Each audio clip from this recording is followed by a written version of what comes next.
que você pensa quando escuta a palavra milícia? Provavelmente vai pensar em um grupo criminoso armado, controlando territórios ou intimidando a população.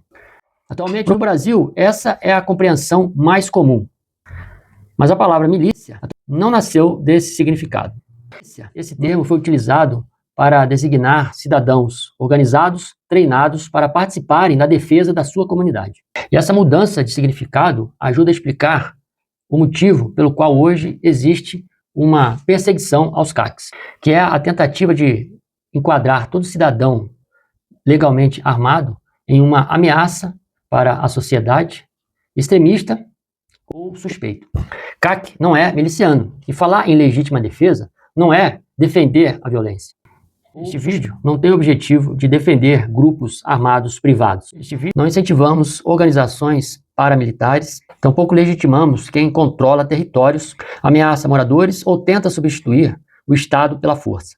O objetivo deste vídeo é explicar que não existe equivalência entre milícia criminosa, cidadão legalmente armado e atirador desportivo. Compreender a origem de uma palavra não significa legitimar tudo aquilo que posteriormente recebeu o mesmo nome. Historicamente, uma milícia era formada por cidadãos organizados com a finalidade de realizar a defesa pública. De um lado, havia o exército permanente, profissional, remunerado e mantido pelo governo. De outro lado, cidadãos que exerciam suas atividades civis normalmente, mas que eram organizados, disciplinados e prontos para atuar quando fosse necessário.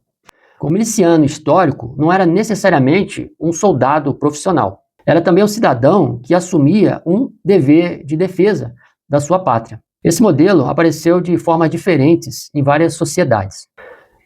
O ponto em comum não era simplesmente a existência de armas, mas a participação organizada dos cidadãos na defesa coletiva.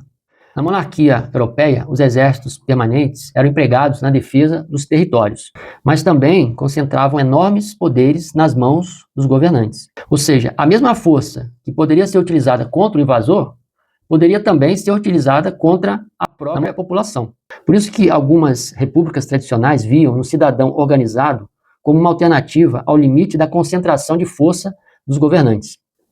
A discussão não era simplesmente distribuir armas. A questão era definir a responsabilidade pela defesa da comunidade, as regras, os treinamentos e a subordinação hierárquica dessas forças milicianas.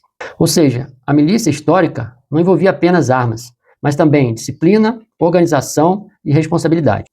É aqui que surge a expressão milícia bem regulamentada. Atualmente, a expressão regulamentada tem relação com controle de leis, controle de armas e de limites para o uso desses equipamentos. Mas no contexto histórico dos séculos 17 e 18, milícia significava uma força organizada, treinada, disciplinada e com capacidade de atuar na defesa coletiva. Não era simplesmente uma reunião de pessoas armadas. Uma verdadeira milícia precisava ter uma estrutura, um comando e ter condições de cumprir uma função pública. Então, a expressão bem regulamentada não significava um grupo simplesmente controlado, e muito menos a restrição de acesso às armas de fogo pelo cidadão. Significava organização e capacidade. Essa cultura tradicional influenciou a formação dos Estados Unidos. Depois da sua independência, os americanos enfrentaram um dilema: como criar um governo com uma força central capaz de defender o território sem ameaçar a liberdade dos seus cidadãos. Em 1791 foi criada a Segunda Emenda, que estabeleceu o seguinte: sendo necessária a segurança de um Estado livre, uma milícia bem regulamentada, o direito do povo de possuir e portar armas não será infringido. Então, a Segunda Emenda estabeleceu dois elementos: a necessidade da criação de uma milícia organizada e o direito do cidadão de possuir e portar uma arma de fogo. Em 2008, a Suprema Corte norte-americana, no caso District of Columbia versus Heller, reconheceu a proteção ao direito de legítima defesa individual, inclusive dentro da própria residência. Mas atenção, esse é o sistema jurídico norte-americano. A Constituição americana não pode simplesmente ser copiada e aplicada no território brasileiro. No debate brasileiro, o cidadão armado passou a ser associado ao radicalismo a violência e a ameaça política. E essa associação atinge diretamente aos CACs. Os CACs exercem atividades submetidas às regras, a registros, a controle, a fiscalização de transporte e de armazenamento dos seus equipamentos. A fiscalização legítima é necessária. O problema começa quando o controle passa a ser uma presunção de periculosidade. Não se pode comparar CAC com um criminoso armado, extremista ou integrante de grupos paramilitares, porque são categorias completamente diferentes. Possuir uma arma e cumprir com a legislação não transforma ninguém a um inimigo do Estado. Essa estigmatização começou a produzir uma conduta curiosa. Muitos CACs começaram a vigiar e cancelar os outros CACs. Basta alguém falar sobre defesa pessoal que surge a frase: arma de CAC é somente para esporte ou caça, ou coleção. Sabemos que a legislação define a finalidade dos CACs para coleção, tiro esportivo ou caça. Ele também não é um porte para andar armado. Isso deve ser respeitado. Mas isso não impede do CAC de falar ou até usar o seu próprio armamento para a sua legítima defesa. Respeitar a finalidade do acervo é uma obrigação legal. Porém, transformar a defesa pessoal em assunto proibido é censura cultural.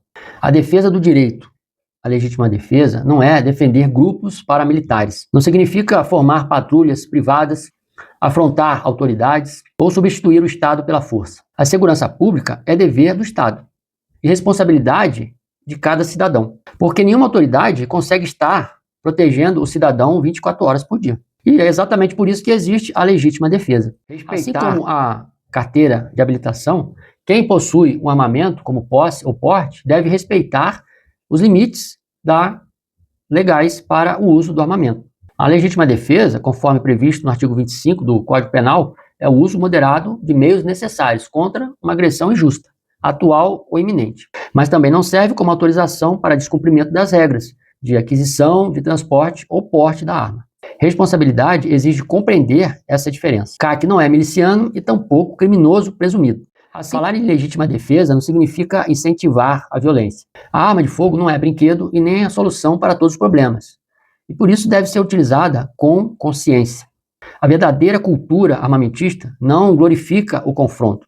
Ela ensina prevenção, disciplina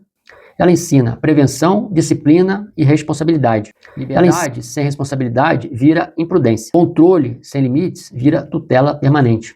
E o equilíbrio começa pelo conhecimento. Se esse vídeo te ajudou a compreender a diferença entre o verdadeiro sentido do termo milícia, organização criminosa, cidadão armado, CAC e legítima defesa, se inscreva no nosso canal, curta, comente e compartilhe. Me diga também nos comentários o que você acha, como o cidadão armado hoje no Brasil é visto. Como alguém fiscalizado, controlado ou como um suspeito presumido.